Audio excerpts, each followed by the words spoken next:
Well, no, not necessarily. What it actually stands for is secrecy. And as you stand there in front of this temple, it says on the floor, all who read here stand facing the east. So you might not even know that you're fulfilling some sort of a sun worship system, but you're doing it anyway. Let's pop back in history to the Bacchus temple. Remember, Bacchus was the god of revelry and drunkenness? Well, let's go to the Bacchus temple of ancient times. This is what it looked like. You see those massive pillars and constructions? Well, these were ancient pagan temples. Let's pop across to the Jupiter temple. You can see here on top of the stairs is a person standing. Look at the size of the person compared to the size of the pillars. These were massive buildings. The money wasn't an object at that time. Here's an image of a top of a pillar that fell out. The one with the lion's head on it here.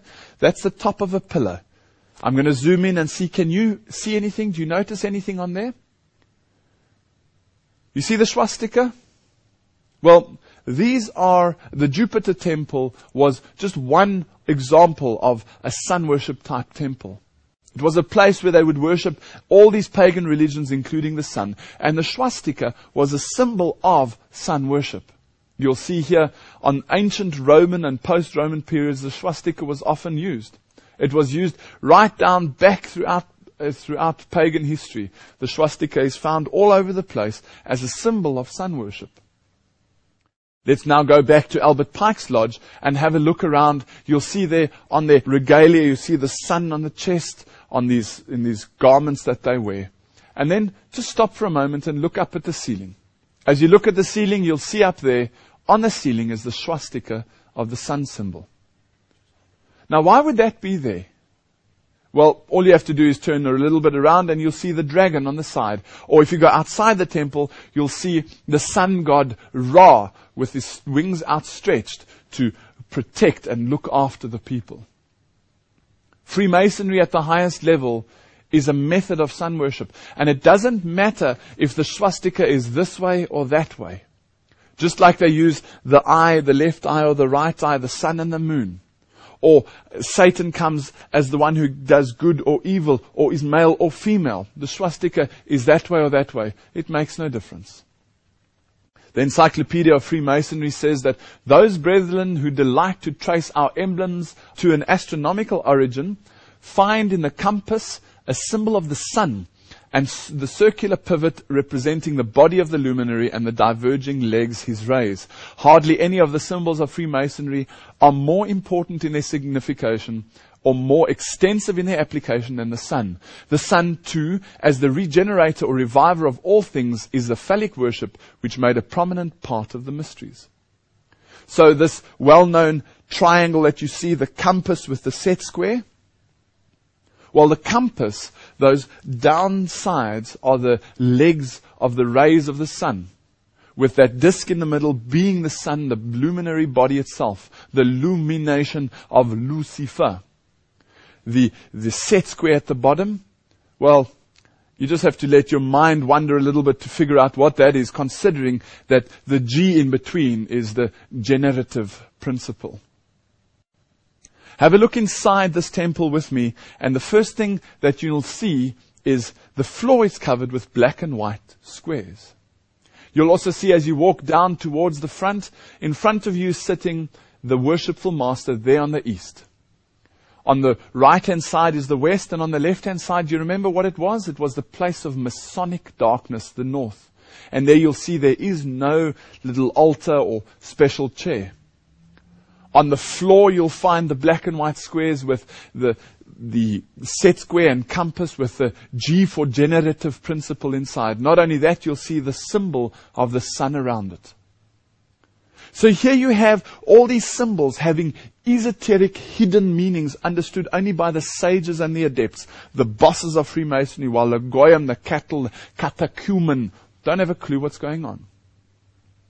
So, sun worship seems to be the order of the day regarding the type of worship of Satan in the Old Testament. In other words, they turned their back on the temple of God and they faced the east and they worshipped the sun towards the east, which was called an abomination by God. Well, today it's the same thing. the sun worship, one of the ways of getting that into the system is through Freemasonry, which is a religion, according to Albert Pike, and its foundations are those of sun worship. So, the question is, how does this information and how do these secret societies look about or go about infiltrating Christianity? Can we find some of these elements inside Christianity and Islam and Hinduism and Buddhism and Judaism? Is it possible? Well, all we have to do is go back to Ephesians 5 verse 8 to 14. It says there, "For you were once darkness, but now you are light in the Lord. Have nothing to do with the fruitless seeds of darkness, but rather expose them. For it is shameful to even mention what the disobedient do in secret. But everything exposed by light becomes visible, for it is light that makes everything visible." Using that text and looking into the secret societies, let's see how Satan is misleading the world. Here's an image of that triangle with the all-seeing eye behind it, or in the eye inside the triangle, with a sun symbol around it. This is found on a Roman Catholic pulpit in France. What is it doing there? Here's an image from Russia, where the all-seeing eye inside that triangle with the sun symbol around it is the one who's sending down the blessing onto Jesus Christ. This is the one to be claiming to be God who's sending down the Holy Spirit. Well, we know who the all-seeing eye is. The one side is Osiris as the one type of God. This is certainly not our God, the Yahweh of the Bible.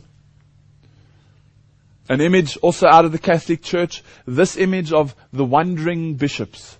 And you'll see the gentleman on the right-hand side in the red with his two fingers across his chest. We'll get to explain exactly who that is very shortly. But you'll see on their tiaras, on their caps that they wear, you'll see on the bottom there, the all-seeing eye with the sun symbol around it again, inside the triangle. Here's another one in a confessional in a cathedral of Milano, Italy. Do you remember we had a look at St. Paul's Cathedral, the Anglican Protestant system that was set up to protest against Rome being the Antichrist and the papacy being the head? Do you remember that? Do you remember what it used to look like? There's an image of it. Do you remember what it looks like today? Well, there's an image of it. There's even one from the street. Is it possible that somehow this secret infiltration has taken place and so changed the building style, but not only outwardly? What about inside? Well, let's go inside. What's the very first thing that you notice on this image?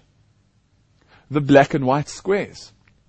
Can you see the black and white squares go from the entrance all the way through into the area there where the altar is? And we'll get there in a minute. I just want to explain to you, what do these black and white squares mean? Well, you see, the argument of Lucifer goes right back to Eden. It goes back to the time of, you will not die, you will become like gods, knowing what? Knowing the difference between good and evil. The black and white squares on the floor represent man walking with the knowledge of good and evil. Man walking on black and white squares. You see, they turn it upside down. They say it is Lucifer who is the worshipped one. It is he who freed mankind from the tyranny of not knowing good and evil. He's the good guy.